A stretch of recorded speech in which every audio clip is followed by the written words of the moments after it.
Neil MacGregor, vous êtes historien de l'art. Vous avez dirigé la National Gallery pendant 15 ans, entre 87 et 2002. Puis vous avez pris la tête du British Museum jusqu'en 2015.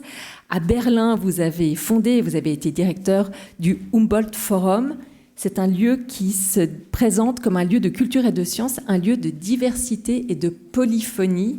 J'avais envie de mettre peut-être en avant ce mot parce qu'il reviendra peut-être de ci, de là aujourd'hui. Vous êtes aussi et peut-être surtout connu du grand public pour vos nombreuses apparitions médiatiques et en particulier toute une série d'émissions faites avec la BBC. Vous allez parler en français pour votre conférence. Elle porte le titre « À qui la parole, histoire et pouvoir dans les musées depuis 1990 ». Je vous passe le micro.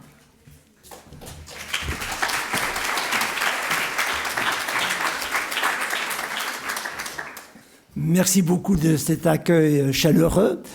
Je dois dire, j'ai été un peu intimidé lorsque j'ai reçu l'invitation de parler des transformations dans le monde des musées depuis 1990. C'est un sujet vaste, comme vous pouvez vous l'imaginer, mais j'ai décidé donc de commencer pas en 1990, mais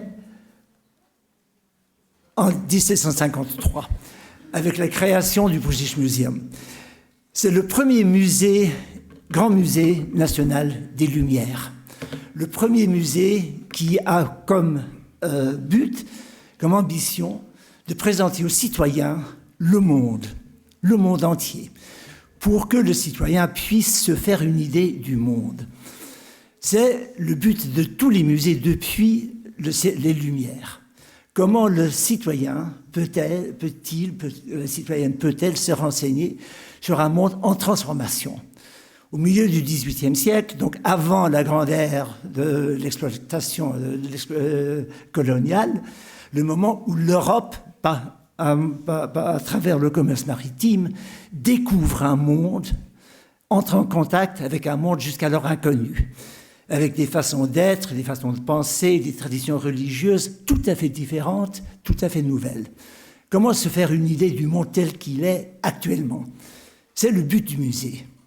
C'est un but civique dès le début. Ce temple des sciences, comme vous voyez, c'est un temple un peu bizarre, puisque dès le début, l'essentiel, c'est la question de gratuité. Et là, on entre tout de suite dans la question de pouvoir. Tout musée est une création politique. La société se dote d'une institution pour que le citoyen puisse se transformer. En Grande-Bretagne, l'essentiel, c'est de donner aux citoyens la possibilité de se renseigner pour s'opposer au pouvoir central. C'est donc une création parlementaire contre le pouvoir royal. Totalement à l'inverse de la tradition française en 93, donc 40 ans après, où le gouvernement révolutionnaire crée un musée pour former le citoyen souhaité par le gouvernement. Mais au centre reste le citoyen, une notion du pouvoir et la gratuité. Et depuis le milieu du XVIIIe siècle, jusqu'en 1920, presque tous les musées d'Europe sont gratuits. Et à mon avis, il faut partir de là. Ces institutions existent pour le citoyen. Et comment faut-il faire pour que le citoyen y accède ? Donc, ces musées, au début, c'était pas des musées comme nous les concevons, mais plutôt des bibliothèques.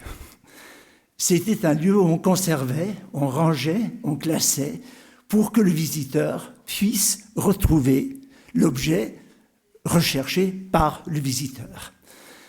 La bibliothèque, il faut un système, il faut des organisations pour que le visiteur puisse se repérer, il faut classification, une taxonomie.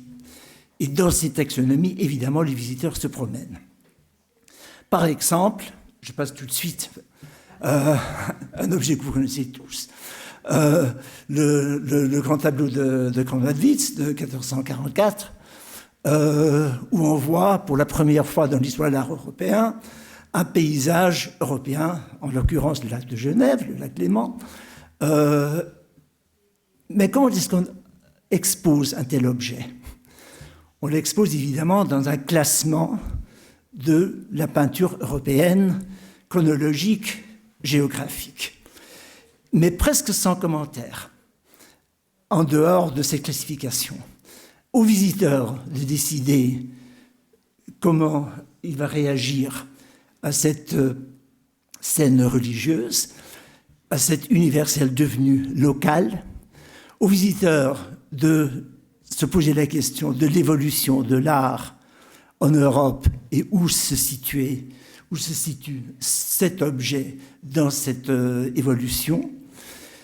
Et pas question, dans les années, au milieu du XIXe siècle, de la légitimité de la présence de l'œuvre.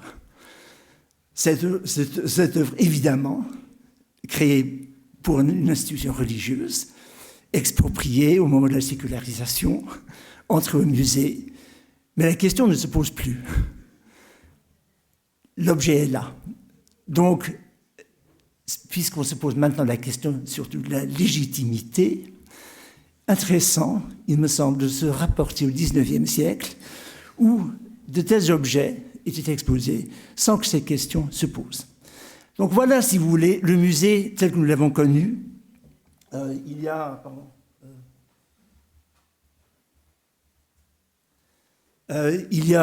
35 ans. Un musée classique, un musée organisé chronologiquement et surtout un musée où on conservait, un musée où le citoyen pouvait se renseigner, un temple de la science. Les nouveaux musées, depuis, tout change en 1997, avec l'ouverture du musée Guggenheim de Bilbao. Pour la première fois, le bâtiment devient un élément indispensable du musée.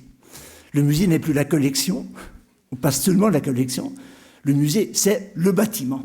Le bâtiment comme monument moderne, témoin de la modernité de la ville, une ville désindustrialisée comme Bilbao qui se réinvente à travers ce nouveau bâtiment.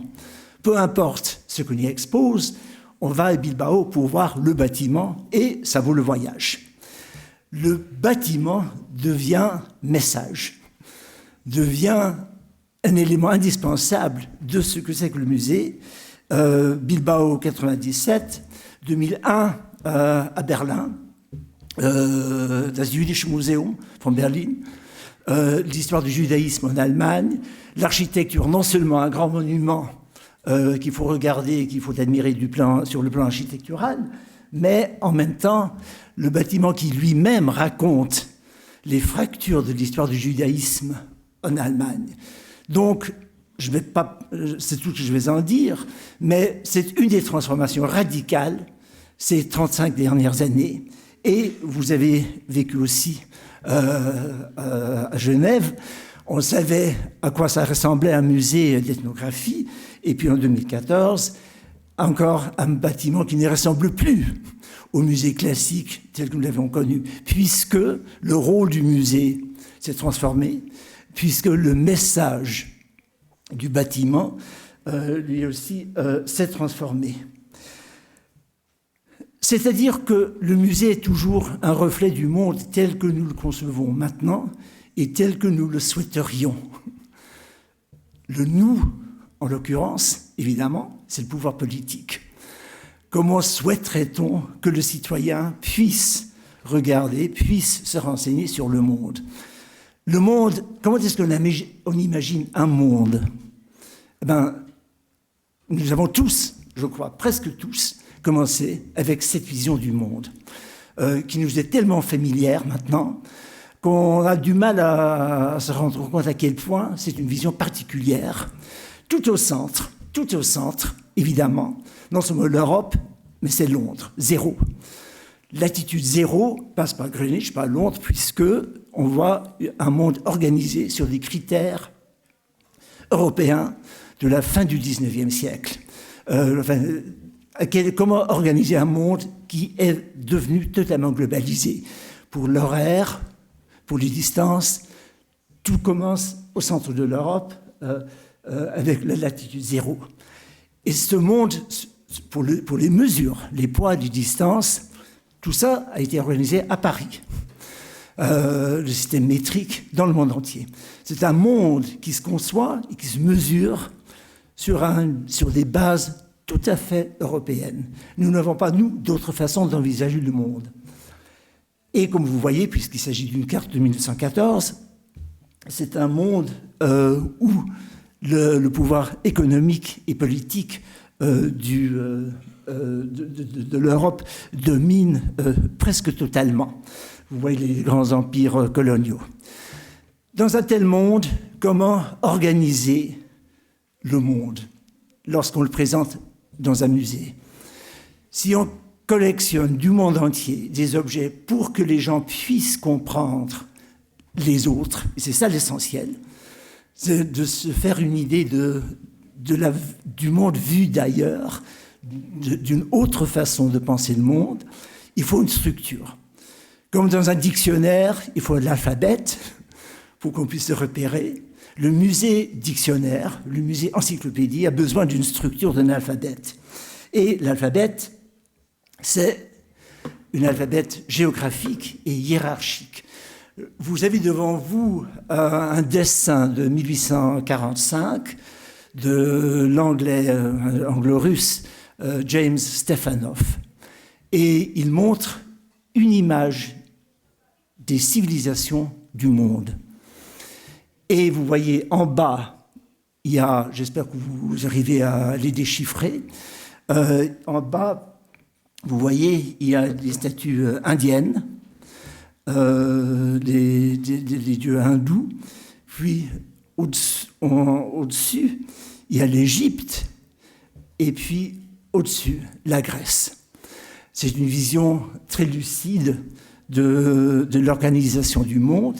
Et sur les côtés, en bas, il y a l'Amérique centrale qu'on vient de découvrir. On vient de découvrir les grandes cultures mayas dans les années 1840. C'est une vision des sculptures du monde. Et ce qui m'intrigue dans cette vision, c'est qu'elle correspond visiblement à une hiérarchie des civilisations. Il y a les Mayas, les Indiens, et puis on passe par l'Égypte, puis par la Grèce, et tout au sommet, Athènes du 5e siècle avant Jésus-Christ. L'Athènes de Phidias, l'Athènes du Parthénon. Donc, tout en haut, vous avez les marbres du Parthénon. En bas, dans le fronton, vous avez les statues du temple d'Egina conservées maintenant à Munich. Et pour les autres objets, vous pourrez les repérer dans les musées européens. Intéressant que l'apogée n'est pas le moment présent. C'est bien la sommité, c'est une sommité européenne, mais de la Grèce antique. C'est une vision du monde qui embrasse le monde, mais dans une architecture européenne, une architecture classique, comme les musées tels que nous les avons connus. Et cette notion d'une architecture classique qui embrasse le monde reste, pendant de très longs siècles, le modèle des musées du monde entier. Le British Museum, construit ce bâtiment construit vers 1820, mais de l'autre côté du monde, Sydney en Australie, exactement la même chose. La même architecture où on va regrouper les civilisations du monde, soit par des objets originels, soit par des moulages, avec, bien sûr, avec le passage du temps, des objets aborigènes. Tout prendra sa place dans cette structure classique. À Bruxelles, la même chose. Vous avez devant vous le musée du Congo belge. Mais rien dans l'architecture pour montrer qu'il s'agit du Congo belge. C'est un monument totalement classique, très beau monument des Beaux-Arts. Et à l'intérieur de ce monument classique, avec référence ultime à la Grèce antique, une vision de l'Afrique. La vision, évidemment, du début du siècle, du début du XXe siècle, où on montre la civilisation, les cultures africaines, plutôt les cultures africaines qui attendent la civilisation belge.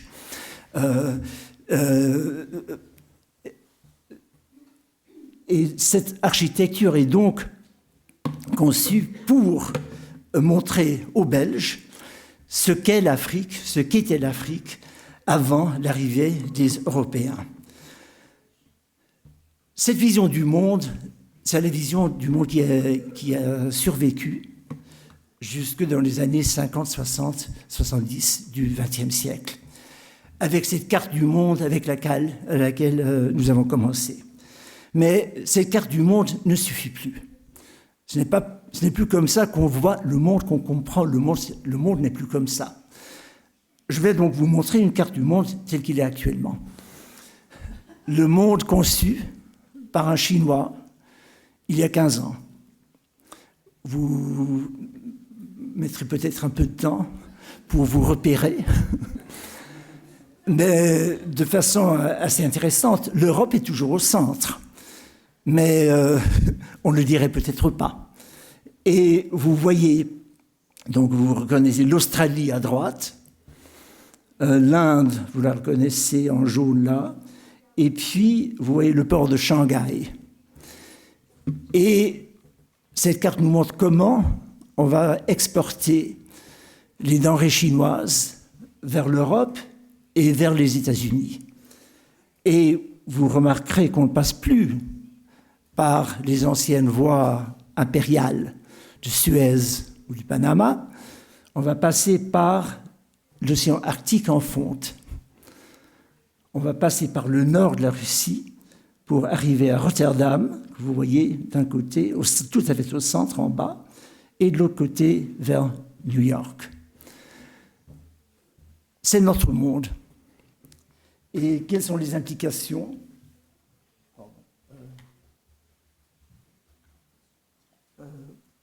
Pour nous, aujourd'hui, de ce nouveau monde, de cette nouvelle carte, et surtout pour nos musées. Si nous voulons que nos citoyens se fassent une idée du monde actuel, qu'est-ce que ça veut dire pour nos musées ? Et qui décidera quelles seront les transformations ? On peut déjà, je crois, tracer ce processus à Washington. Le Mall de Washington, cet ensemble de musées incomparables, est vraiment la sommité de l'idéal du siècle des Lumières européennes. Dans ce mall, dans ce centre, la capitale fédérale de ce nouvel État, qui avait vocation en 1783 de se montrer le modèle d'une nouvelle société, chaque citoyen devait avoir accès aux sciences et aux arts du monde entier. Donc, des deux côtés du mall, il y a les musées, tous les musées fédéraux des États-Unis, tous gratuits, bien sûr, sur le modèle britannique, puisque chaque citoyen a droit à cette science, à cette connaissance, pour que le gouvernement ne puisse pas décider qui a droit à quoi. Donc, là aussi, question de pouvoir d'accès, c'est peut-être le plus important de tout. Là aussi, vous voyez une structure qui hérite de la Grèce antique, du monde antique. Loin derrière le dôme du Capitole, the Capitol, donc tout de suite une allusion romaine. Au centre, l'obélisque d'inspiration égyptienne, l'obélisque qui érigé à l'honneur de George Washington, donc fondateur de ce nouvel État, et en bas, un temple tout à fait athénien, the Lincoln Memorial, dédié au dieu de la nouvelle République après la guerre civile, Abraham Lincoln, avec au centre, comme dans tout temple grec qui se respecte, un dieu, une seule statue qu'on vénère. Donc Rome, Égypte, Grèce, pour cette nouvelle République. Et les musées se conçoivent, bien sûr, dans un style tout à fait classique. Le musée d'histoire naturelle, 1910, le monde entier est dans ce musée, mais la structure reste classique. Même pour les musées voués aux arts non européens, the Freer Gallery, consacré aux arts de l'Asie. 1923, un petit palazzo italien classique pour les arts de l'Asie. Et en 1941, donc en pleine Deuxième Guerre mondiale, mais avant l'entrée des États-Unis en guerre, The National Gallery of Art, temple suprême de modèles grecs. Et jusqu'en 1976, The Air and Space Museum, dont tout ce qui est le plus moderne, mais vous voyez toujours cette filiation à une tradition classique. On pense au marbre grec, on reste dans la Méditerranée. Méditerranée, ce mot extraordinaire, Méditerranée, qu'on se croit le centre de la Terre. On reste dans cette vision pour la science, non seulement terrestre, mais extraterrestre. La structure reste. Et ça dure encore un certain moment. L'idée qu'il y a une histoire globale dans laquelle on peut se situer, que l'humanité est héritière commune d'une histoire, que nous sommes tous héritiers d'une histoire, que nous participons tous à une histoire globale, où il faut nous situer, trouver notre place. Et ça reste comme ça jusqu'en 2004. Et là, le nouveau musée du Mall à Washington, vous voyez que quelque chose a changé. C'est le musée of the American Indian, le Museum of the American Indian. Et l'architecture, comme nous avons vu à Guggenheim, comme nous avons vu ailleurs, l'architecture, c'est le message. Le geste et la parole, c'est l'architecture. Les American Indians refusent de faire partie d'une histoire qu'ils ne conçoivent pas comme la leur. Ils ont leur histoire, qui ne fait pas partie de l'histoire racontée dans les autres institutions du monde et hébergée dans ces institutions gréco-romaines, européennes. C'est un geste fort, mais c'est un musée nouveau, puisque dans les autres musées, la science était ouverte à tous et à toutes. Pour devenir conservateur dans un tel musée, il fallait des connaissances scientifiques. L'autorité du conservateur, le pouvoir du conservateur dans la présentation d'un musée d'art, d'un musée d'histoire naturelle, dérivait de leurs connaissances scientifiques. Là se trouvait l'autorité, le pouvoir du conservateur. Mais dans un tel musée, quelle est la connaissance, la science? Qu'est-ce qui compte? Puisqu'il ne s'agit pas en fait de présenter une histoire à l'européenne, documentée, une grande histoire scientifique of the American Indian. Il s'agit de présenter l'expérience of the American Indian. Qu'est-ce que ça voulait dire? À l'intérieur, il y a peu d'objets dans le sens classique du mot, mais des installations avec, et là je vous en montre un exemple frappant, We never gave up. Nous ne nous sommes jamais rendus. C'est-à-dire qu'on passe d'un musée scientifique à un musée d'expérience, un musée de l'histoire, H majuscule, de history to story, de l'histoire au récit. C'est un changement immense. Et puisque là, la question se pose tout de suite, qui raconte? Lorsqu'on reste dans un système dictionnaire, encyclopédie, la science prime. Dans une histoire récit, dans un musée récit, c'est autre chose.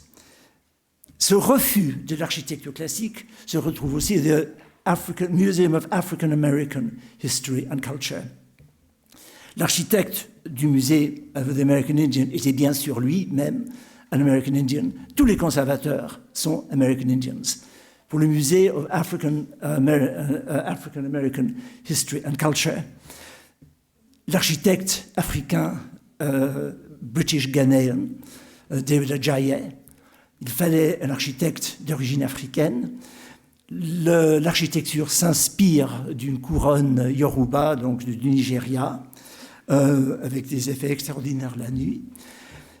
Et ce que ça, de l'intérieur, on voit la capitale fédérale, mais on la voit à travers la grille de l'expérience africaine. Donc toute l'histoire fédérale, tout le pouvoir fédéral des États-Unis est visible, mais visible à travers ces grilles de l'expérience African-American. Et on entrevoit l'obélisque George Washington construit par des esclaves dans cette nouvelle république consacrée à la liberté. Et vous voyez tout au centre de l'exposition, The Paradox of Liberty. De quoi s'agit-il dans ces musées? On est passé à un autre type de musée. Le musée n'est plus temple de science dans la tradition, dans le sens traditionnel, mais on est passé à un moment où le musée devient, si vous voulez, un temple expiatoire. It's a place of atonement, comme on dit en anglais.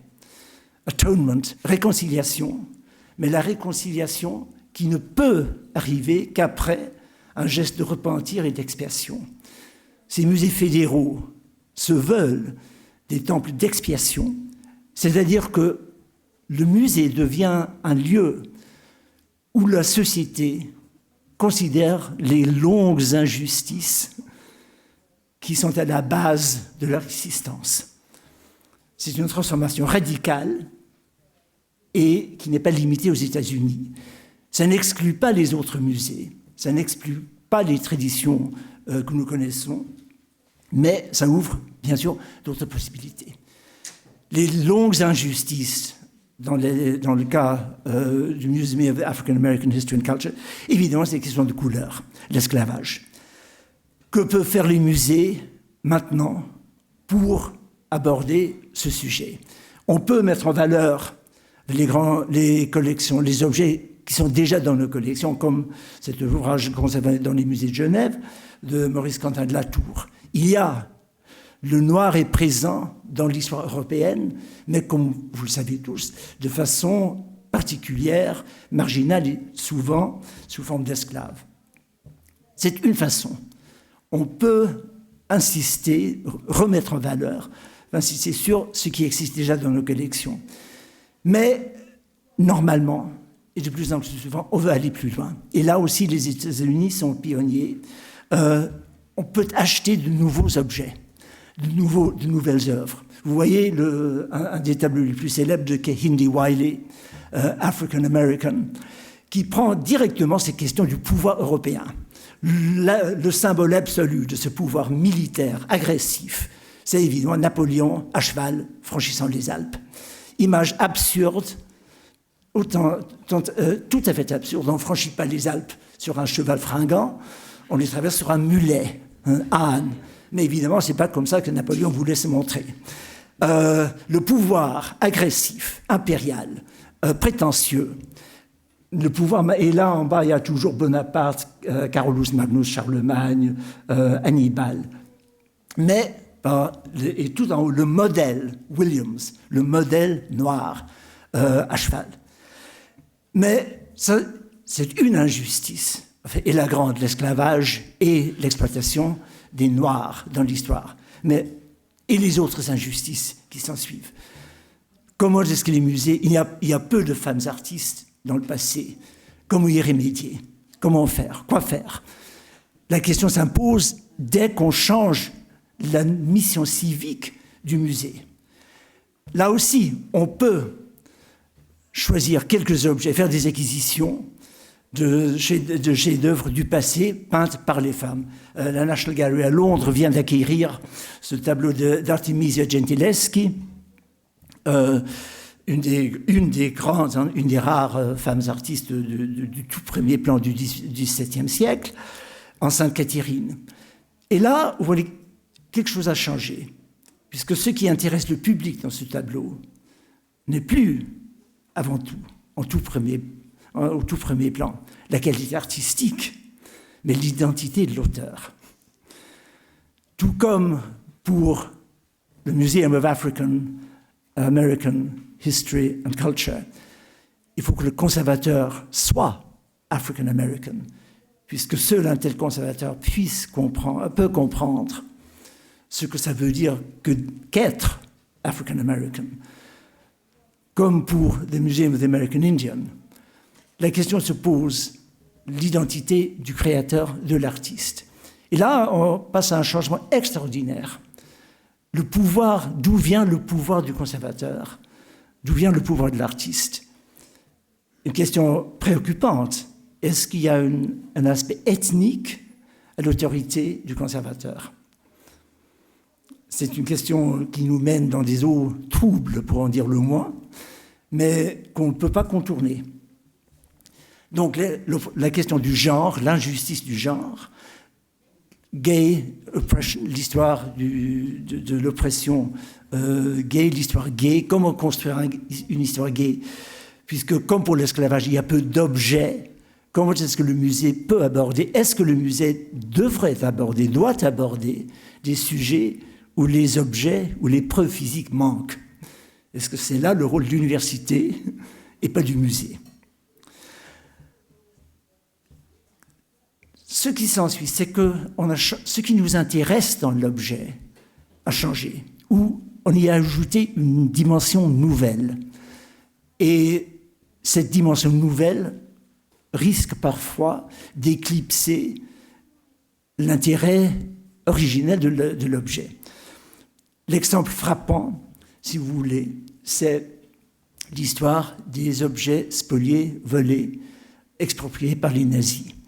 Ce tableau, ce portrait sublime de Gustav Klimt, d'Adèle Bloch-Bauer, juive viennoise, peint vers 1903, exproprié par les nazis et acquis sans la moindre hésitation par la galerie Belvedere à Vienne, galerie d'État. Finalement, après un long procès rendu aux héritiers, vendu en 2006, il a fallu attendre jusqu'en 2006 pour que l'État autrichien rende le tableau aux héritiers. Donc, le musée, l'injustice, les longues injustices, l'injustice nazie, tout avait été évident.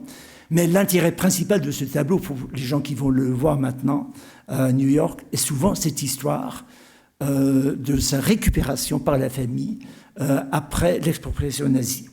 Si on va au musée de Zurich, devant le tableau de Nold Herbstmeer 11, donc la mer d'automne 1910, vous voyez à côté du tableau, on met tout simplement le titre, mais on annonce que les recherches de provenance sont en cours. On parle plus de la provenance du tableau que du tableau même. Ce qu'on raconte du tableau a changé. Et à Berlin, la Nationalgalerie, ces sculptures de Begas, Suzanne, donc Suzanne, le récit biblique où Suzanne comprend qu'elle vient d'être épiée, par les deux vieillards. Suzanne surprise au bain. On ne parle plus de la sculpture, des qualités esthétiques de la sculpture de Begas, mais à gauche de la statue, vous voyez, on raconte l'histoire de l'expropriation et de la façon dont la famille a pu récupérer l'objet. C'est-à-dire que l'histoire de l'objet, la biographie de l'objet, a pris le pas sur la qualité esthétique inhérente pour laquelle on avait d'abord décidé d'exposer l'objet. C'est une question fascinante. Évidemment, c'est une question d'équilibre, et on est à un certain moment d'un processus, mais ça se poursuit, évidemment, dans le plus grand en ce moment.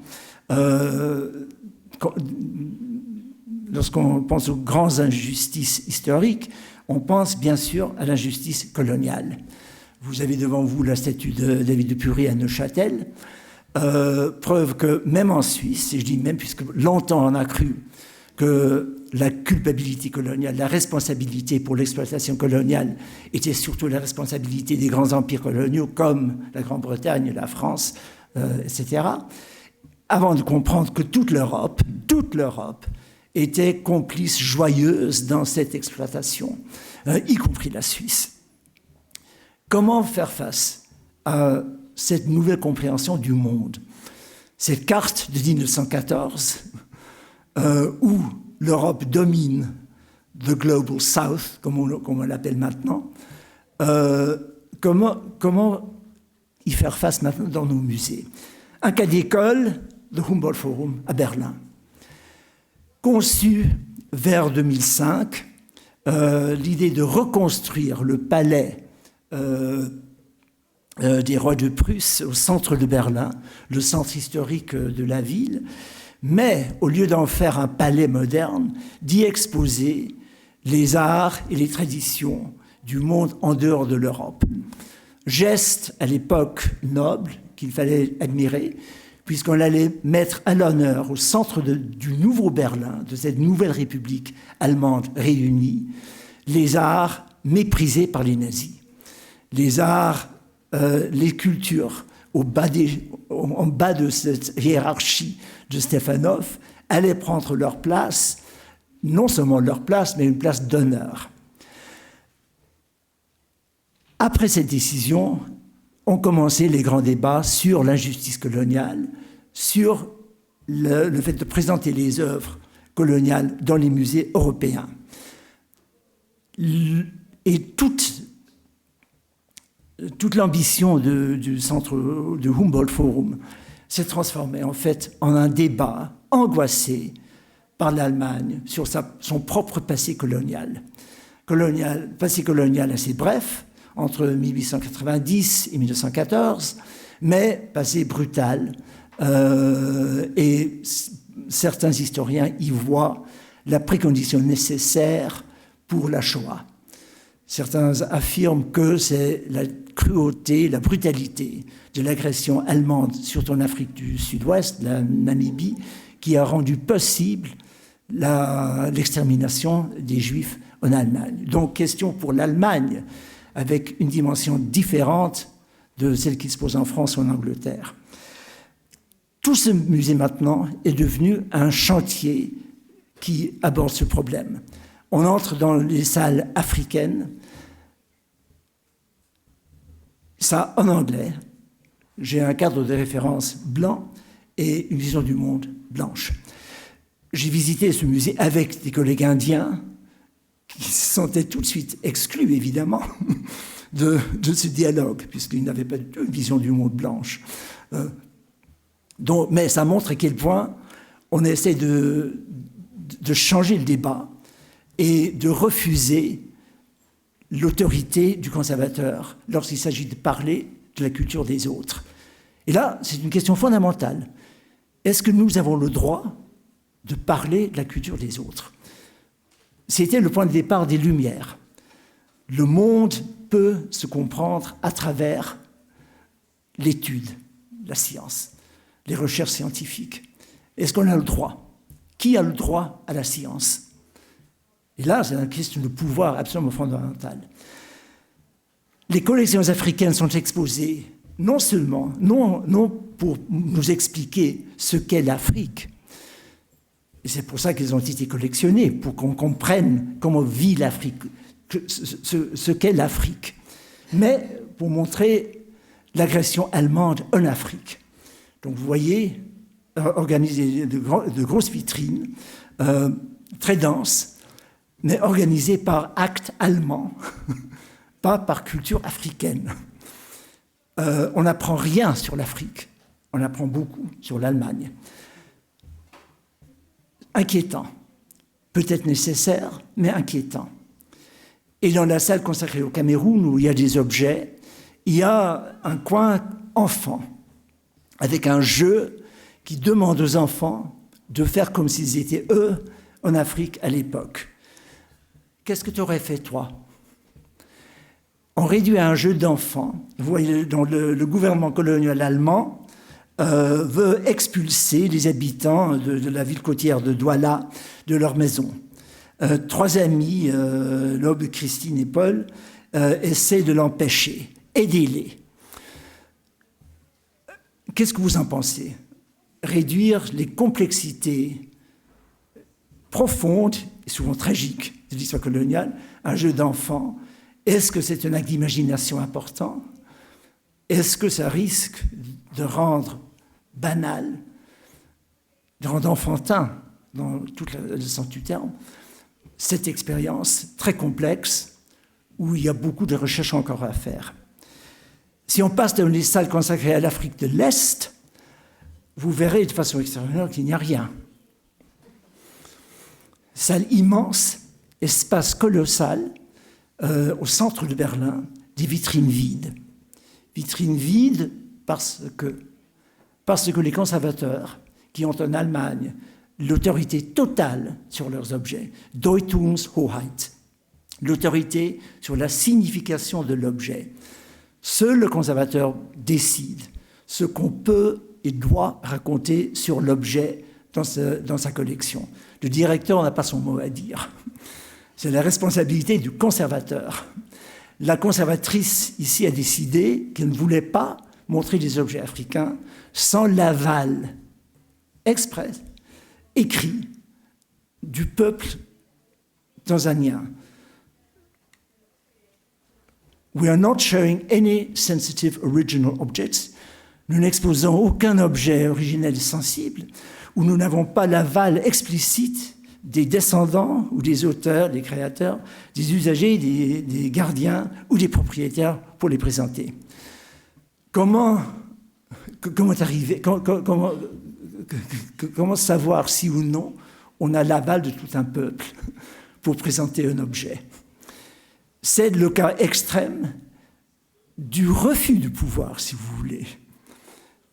Et on peut y saluer une ouverture, une humilité tout à fait admirable, ou on peut y voir une abdication de la responsabilité première du conservateur d'exposer et d'essayer d'expliquer le mieux possible l'objet, soit seul, soit en partenariat, comme on voit dans l'exposition exemplaire dans ce musée en ce moment, la co-curation, mais refuser d'exposer sous de telles conditions, c'est, pour en dire le moins, frappant. Dans ce débat des injustices et comment y remédier, comment réfléchir, comment remédier, cette nouvelle dimension du monde des musées, évidemment la restitution joue un rôle important, mais ce n'est qu'un rôle entre plusieurs. Évidemment, pour la presse, ça devient la question capitale, puisque c'est une question simple. Et c'est une question dramatique. Il y a les bons, les méchants, et on se range tous du côté des bons, c'est clair. Et on sait quels sont les bons, on sait quels sont les méchants. Ça, c'est très important. Et là aussi, on est tout de suite dans une question politique. Ces collections appartiennent au public. Les bronzes du Bénin, vous savez, ces grandes sculptures africaines du XVIe, XVIIe siècle, un bronze africain, une tradition tout à fait africaine, uniquement africaine, donc un des hauts moments de la culture africaine, est rare, puisque normalement les objets dans les cultures africaines c'était en bois ou en matière végétale, donc les objets ont disparu. Ces objets-là ont survécu puisqu'ils étaient en bronze, pillés par les Britanniques 1897, enlevés par l'armée britannique et vendus aux enchères et achetés par les musées du monde. Ce qui a permis au monde de découvrir cette tradition, puisque jusqu'à ce moment-là, personne n'avait le droit d'exporter les bronzes du Bénin. Et au Bénin, il faut distinguer de façon très complexe, very unhelpful. La République de Dahomey a changé de nom pour s'intituler République du Bénin. Ça, c'est la République de Bénin, ex-colonie française. On parle ici du royaume de Bénin, au Nigeria, donc un autre pays, enfin maintenant un autre État. Et les bronzes du Bénin, on a affaire donc au Nigeria. l'Allemagne a décidé, au niveau gouvernemental, de rendre les bronzes au gouvernement fédéral. La grande question de restitution, à qui est-ce qu'on restitue? Qui est le propriétaire de ces objets qui appartenaient à the Oba, le roi of Benin? À l'époque, le gouvernement fédéral du Nigeria n'existait pas. Le Nigeria n'existait pas. Le Nigeria, c'est aussi une création coloniale créée par la violence coloniale. Donc, à qui rendre les objets? C'est une question très complexe. Là, je vous montre les Benin Bronzes du British Museum. Vous voyez à quel, ce sont des merveilles de métallurgie et de sculpture en métal.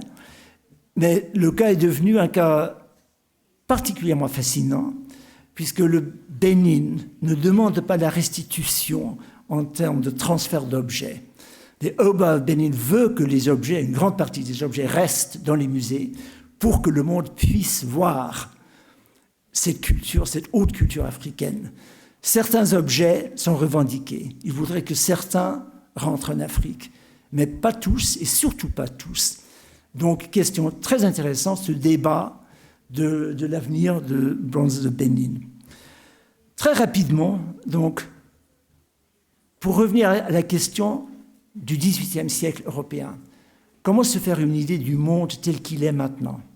Comment s'expliquer l'histoire globale? Est-ce qu'il y a une histoire globale? Ça, c'est la question pour vous tous, toutes et tous. Est-ce que vous faites partie d'une histoire globale ou d'une certaine histoire qui, ensemble, compose l'histoire globale? Un nouveau musée global, comme le Louvre, comme le British Museum, à Dakar, ouvert en 2018, le musée des civilisations noires. Et ce musée est un cadeau de la République populaire de Chine. Et le but de ce musée est très clair, c'est de montrer que la civilisation mondiale a été formée, en large partie créée, par les populations noires, par les peuples noirs. C'est une vision du monde tout à fait cohérente. Sur le plan scientifique, ça suscite beaucoup de débats et beaucoup de doutes, mais c'est une vision du monde tout à fait nouvelle, tout à fait non européenne, qui correspond à cette nouvelle carte où la Chine est devenue un des éléments centraux du monde existant. Et la mission du musée, c'est la mondialisation de la négritude. Donc, là où on était dans un monde eurocentrique, on passe à un monde afrocentrique avec tout ce qui s'ensuit et l'idée de créer une collection pour expliquer, pour exposer cette thèse. Est-ce qu'on peut faire maintenant un musée global? Est-ce que c'est possible? Et qui le ferait? Un exemple frappant, c'est le musée du Louvre à Abu Dhabi. Mais déjà, le fait qu'on commence avec le mot Louvre en dit long sur l'enjeu. Ce Louvre à Abu Dhabi, ouvert en 2007, décrit par les Français comme le plus grand projet culturel de la France à l'étranger. Il s'agit donc d'un projet français culturel à l'étranger et pas un musée global. Et en fait, l'accord pour Louvre à Abu Dhabi, pour que les Émirats aient le droit d'utiliser le nom Louvre pendant 30 ans, a fait partie d'un immense contrat pour la vente d'armes et d'avions de chasse. On est donc dans un contexte particulier. Et ce musée global, qui est très beau, comme vous voyez, sur le plan architecture, encore un des grands monuments architecturaux des musées, et en ce qui concerne l'installation, est-ce vraiment un musée global? Je voudrais finir sur un dernier exemple, et là, je dois dire, j'y participe, donc je suis parti pris, mais qui me semble être une tentative de créer un musée global, mais en dehors de l'Europe, sur un modèle global, comme, d'un certain point de vue, au XVIIIe siècle. Vous êtes à Mumbai, le musée CSMVS, c'est un très long nom, c'était avant, jusqu'en 2005, c'était le musée du prince de Galles, ça a changé de nom, avec donc eux, ils ne prononcent jamais le nom entier, c'est CSMVS. Musée très beau, comme vous voyez, ouvert il y a plus d'un siècle, avec une collection riche de sculptures de tradition indienne, comme vous pouvez vous l'imaginer. Et là, on arrive à un point très important. Nous autres Européens, notre idée d'un musée, c'est un musée où on commence avec l'Égypte et on va jusqu'à nos jours. Et on traverse le monde. C'est une vision, c'est un musée qui n'existe pas à l'ouest de l'Italie.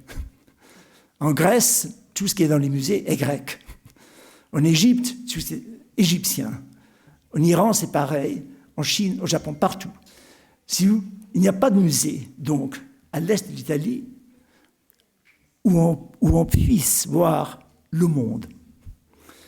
En Chine, on voit exposer des objets chinois.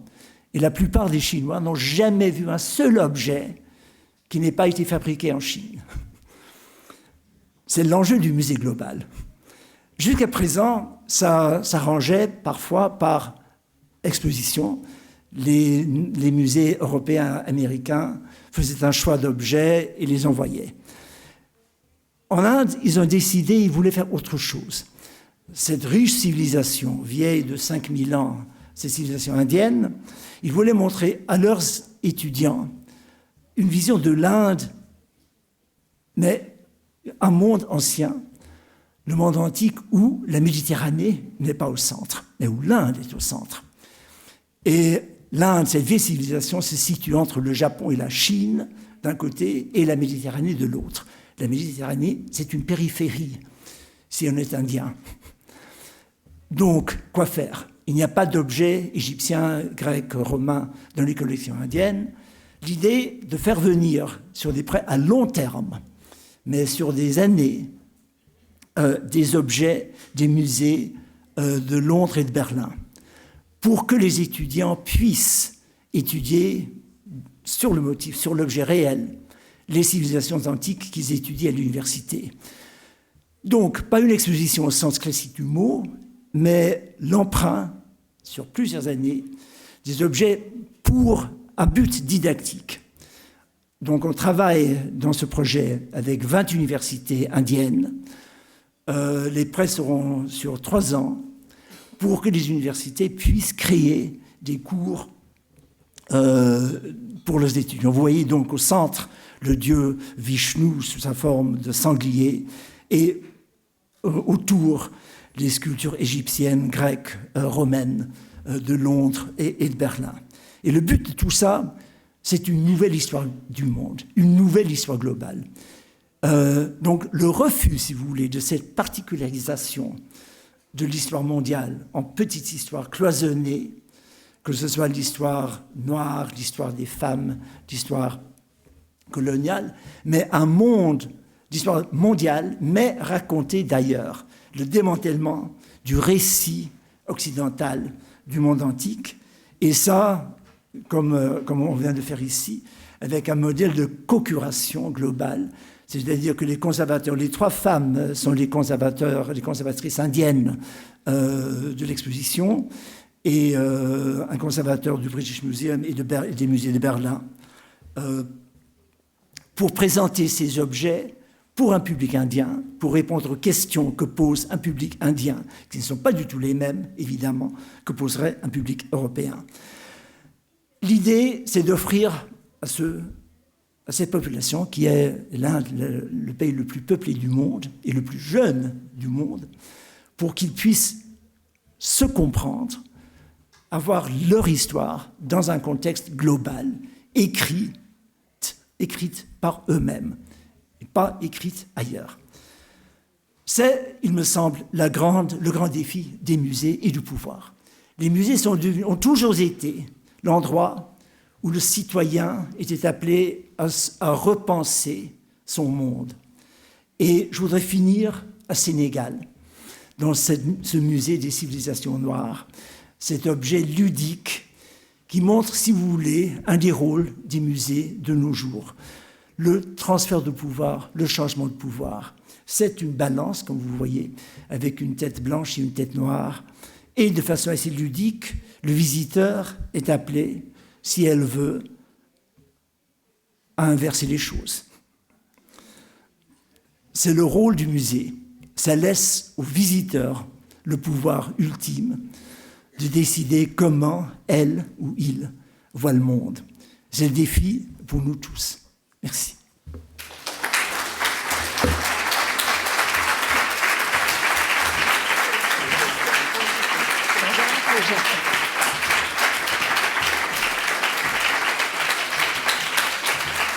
Merci. Merci beaucoup, Neil MacGregor.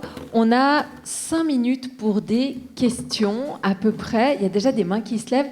Je vous demanderai juste de vraiment adresser vos questions. Profitez qu'on a Neil MacGregor avec nous, plutôt que de raconter des histoires personnelles. On aimerait bien que ce soit des questions vraiment adressées.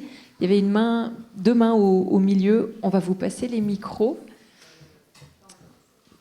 Par la gauche, par la droite, au milieu. Bonjour, que pensez-vous de la réécriture de l'African Museum de Tervuren ?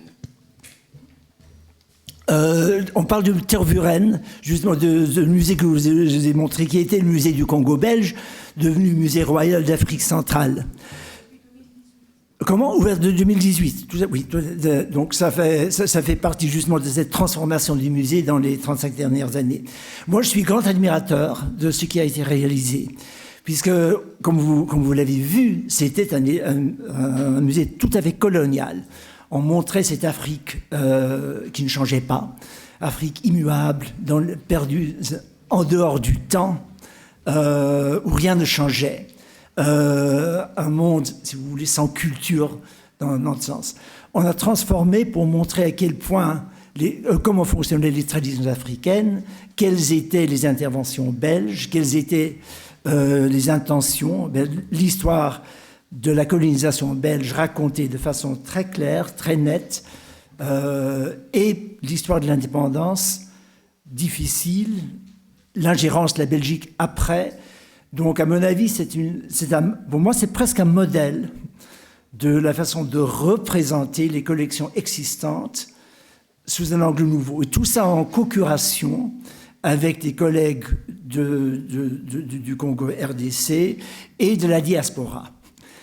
Puisque nous n'avons pas parlé de ça, mais une des questions capitales, donc très différentes par exemple entre l'Allemagne et la Grande-Bretagne pour les questions du Benin Bronzes, c'est qu'en Grande-Bretagne, il y a une immense diaspora africaine et nigériane qui veut que les objets restent à Londres pour qu'ils puissent les voir. Donc, cette triangulation à Bruxelles, à mon avis, exemplaire. Alors, si vous ne l'avez pas vu, allez demain à Bruxelles, à Tervuren. C'est ouvert le mercredi. Et ça vaut le voyage. Ça vaut vraiment le voyage. Il y avait une autre question tout près, aussi au centre. Peut-être vous pouvez vous présenter juste donner votre nom au moment de poser la question. Oui, bonjour, Bénédicte de Doncar, conservatrice art graphique au musée d'art et d'histoire. J'ai 2 questions pour le projet à Mumbai. Pourquoi la civilisation européenne et pas l'art de l'Afrique de l'Est ou des Philippines qui avait plus de liens avec l'Inde ? Et pourquoi faire venir des objets si c'est pour travailler avec des universités, alors qu'aujourd'hui, depuis son fauteuil, on peut visiter le British Museum et avoir accès à toutes les bases de données ? Oui, merci. 2 questions importantes. Donc, d'abord, il s'agit du monde antique. Donc, on ne peut présenter que les objets qui ont survécu. Donc, de cette époque, il y a peu d'objets de l'Afrique de l'Est ou des Philippines. Pour la deuxième phase, on aura beaucoup d'objets des 2 régions, puisqu'évidemment, c'est l'un de cette première phase, on regarde vers l'ouest, mais dans cette deuxième phase, ça sera vers le sud et vers l'est. Donc votre question est tout à fait à propos.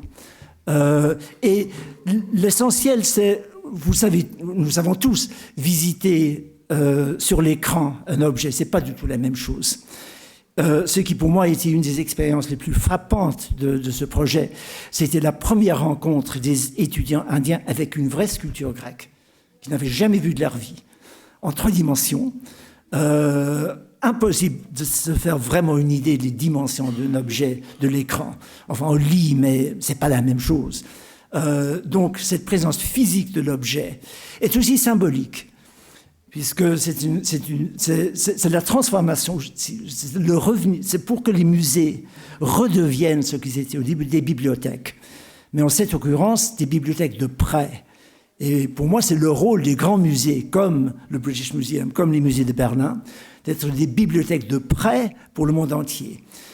La restitution, c'est une partie de cette nouvelle conversation, mais cette autre dimension, que tout le monde puisse puiser dans ses collections pour montrer le monde dont ils ont besoin, ça, c'est l'enjeu pour moi des grandes collections.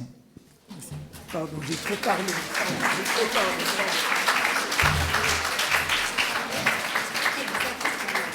Je suis très impressionné.